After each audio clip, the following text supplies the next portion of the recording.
Hello, friends. God, it's been forever and a day. Nearing the end of July 2026, and I have not come out to you in forever and a day. Because you know what? I've been going through it for a long while now, and I know I'm not alone. And I'm going to share this with you because I know it's time now, and I haven't been ready.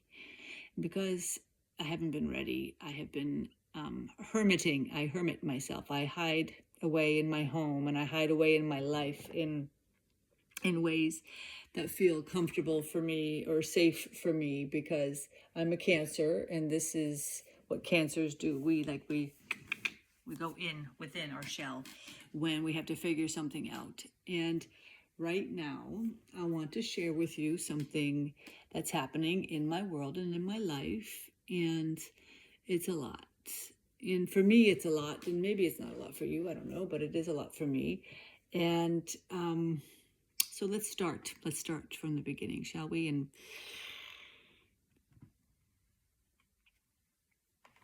disregard the looks. I'm not here to show you a model here. So in May, let's go back a minute. In May, my mother arrived, and when mommy arrives, everything becomes about mom, because I want it to, not because she's asking me to, but because that's the way it is, and I want it to be that. So May, June, July. Mommy leaves beginning of July. We had a wonderful visit, had a great time. She got to see her sister, her 1-year-old sister, many times, because we were worried about her sister, because she was showing signs of nearing her end. Thank God we pay attention. We heed the messages when they are given to us. Pay attention, friends. So mommy leaves beginning of July. Then we're going to be heading out to go to America shortly after, to go to visit friends in North Carolina. Before we go, we need to put down our cat, my beloved son, Elvis. Now, I haven't wanted to talk about that publicly because I wasn't ready. I just wasn't able, and I'm not ready now either, but there's a reason why I'm even doing this video. So Elvis was put down July 8th, my beloved son, after 17 years of life on this earth. And we leave July 9th for North Carolina. Thomas and I fly out. We have a beautiful trip, visiting friends that we love dearly. I get bitten by some weird freaking spider or whatever in the back of my knee while we're there. Deal with it. It's not a big deal. Okay, yeah. I mean, it's like weird, but not like life altering. It wasn't like a brown recluse or anything. So we then fly from North Carolina, my birthday, July 17th. We head out for Florida. We get to Florida and we spend beautiful time with the family. July 17th, my birthday. July 18th, 19th, 20th, I wake up early in the morning with a pling on my telephone next to my head, and I'm thinking, oh, maybe it's my sister sending me a message because my niece, Kristen, is needing some help early in the morning with her family, getting her kids settled to get out to go to the airport, because her husband had to leave earlier to go to the day before to fly out for his business trip. So she was going to need some help. And I was thinking, oh, maybe my sister's saying that she doesn't need any help or whatever, something. So I take a look at my telephone at 4 in the morning, and it's my cousin in Sweden. My cousin saying, hey, can you call me? My cousin is the daughter of my mom's sister. I was like, oh, crap. Something's happened. I knew it. The second I read it, because there's no reason for her to be writing me at 4 a.m., even 10 a.m. in Sweden, saying, hey, can you call me? My phone doesn't work. I can't give her a call. So I text her. Then I end up, doing like a FaceTime message with her. And she tells me that her mom has died. My mother's sister has passed away. Her mother. My mom's only living relative that is left in her life. And I have to be the one to wake up my mother and tell her this. How do you do that? I mean, like, with everything else, with everything, with Elvis going to heaven, and my aunt, my beloved aunt, dying, having to tell my mom that her one living relative has just passed away. Yeah, it's been hard. I bet you can understand. So I tell my mother in the morning when she wakes up, this little angel, my mom, this little sweetheart in her bed, and I tell her that her sister, her only living relative, has now gone to heaven, and my mom handles it like a champion, like she does everything. And I'm going to say this because it comes back later. So Thomas and I have to leave that day. We travel back to Sweden. We arrive the next day here in Sweden, and everything is okay. Everything's great. Everything's fine. You know, we feel fine. We're happy to be back, except for the fact that we come home to an empty home because now our cat is gone. So there is nothing left in the home that belongs to my cat, and he has already been sent to cremation, and his body ends up returning the next day. They call me and say, hey, come and pick up your cat. So his ashes are ready to be picked up. So I go with Thomas and we go pick him up, and we come to the veterinarian's place and we say, hey, I'm here to pick up Elvis's ashes. He was cremated. And they're like, oh, okay. They were super respectful. And they come back with a bag with his ashes in his little wooden urn. And there was an envelope inside that said Elvis with a heart. So I opened the envelope, and in this envelope are his paw prints that they took for us. So we have his paw prints. I wasn't expecting that, and as a person who likes to have things kind of like under control and knowing what's happening and what's going on, that was definitely not something I was expecting. So that was very hard, beautiful, yet very hard, and they are up here on our mantle right now. So we come home with his ashes, and we have a nice couple of days, and then we're going to head to Stockholm for a wedding. Our beautiful friends are getting married, and we're going to visit one of our best friends first and have some nice time with him. And we get to Stockholm, and Thomas gets sick. Like, he is sick, like so sick that he is on the toilet frequently. And his fever, his hair on his arms is standing straight up. He has a fever over 40.4 Celsius, which is very high. And now we get into Thomas being sick. And we're in Stockholm. We're at our best friend's house. He's lying in our friend's bed, and we're doing everything we can to help him, to make sure he's comfortable. He doesn't want to eat. He doesn't want anything. He wants to only drink water, which, of course. And then finally, Thomas and I leave on Monday. So now Saturday, Sunday. Now Monday morning we leave. I go to the wedding by myself, of course.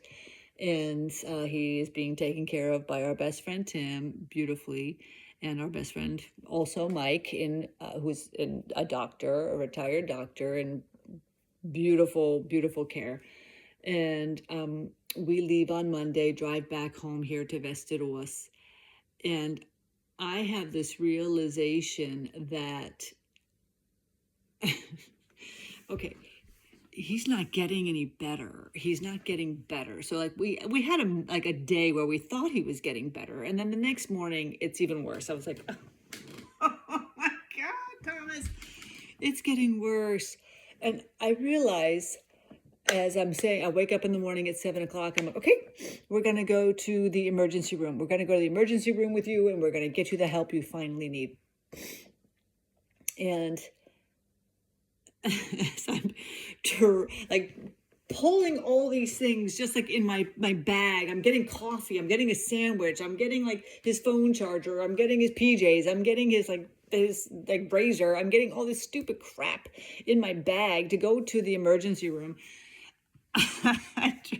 I drop him off at the emergency room and have to move the car. And I say to myself, I have this like realization in this moment that, holy crap, Asa, you are terrible in emergency situations. You are terrible. and, and I have so many memories that like just keep coming, right? Like they just keep coming at me, of all these things in my life that have happened that are tragic things, like horrible things that have happened. And when they're presented to me, I'm so afraid that I don't know what I'm doing. So I just become like a maniac, and I just become this this person that if I were to go like above myself and like look down, like, what are you doing? Like, calm down, woman. What the fuck? Oh, sorry. What the hell? Sorry for cursing. Sorry. Yeah, that person. I've become that person. And the funny thing is, I don't by any means perceive myself as being the person that comes across to another human being as I know everything, because, child, I know so very little. And I know that I know so very little. So I believe it keeps me humble in a way that it keeps me curious and open to be able to do the work that we do with death cleaning.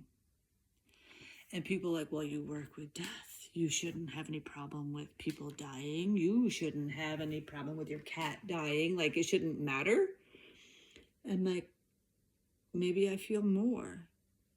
What if I feel that much deeper because I understand the consequence of the loss in not the person that has died, or not the animal that has died, or not the being that has died and gone on to the next place, but for the people, the human, the entity that is left behind, that has to feel everything and all of the emotions of grief that come with it. And now that my beloved Thomas is sick and literally in the hospital right now, right this very minute as I record this, he is in the hospital, in the infectious disease section of the hospital, because he has had a terrible stomach virus that he caught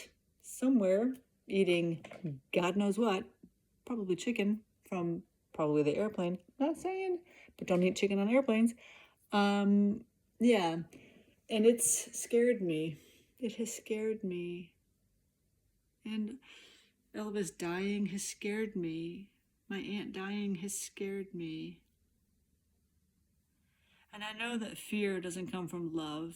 Fear doesn't come from God. Fear doesn't come from goodness. But, maybe in the base foundation of it, it does. Because fear is, for my own sake, I'll never get to see Elvis again. I'll never get to see my Aunt Hilka again, at least in this life. Thomas being sick scares me. It scares me because I love him.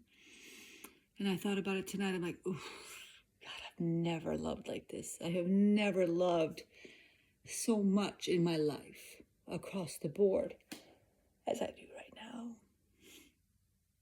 And I say this to you to show my weakness, to show my vulnerability, to show my heart. Because maybe you're hurting too. And maybe you feel big too, like I do. And it's okay. It's okay. It's okay to feel. It's beautiful to feel. It's scary. Because for me, it's scary because I've always been so strong. I've always been able to compartmentalize my feelings. And now I no longer can. Because now I choose to no longer do it.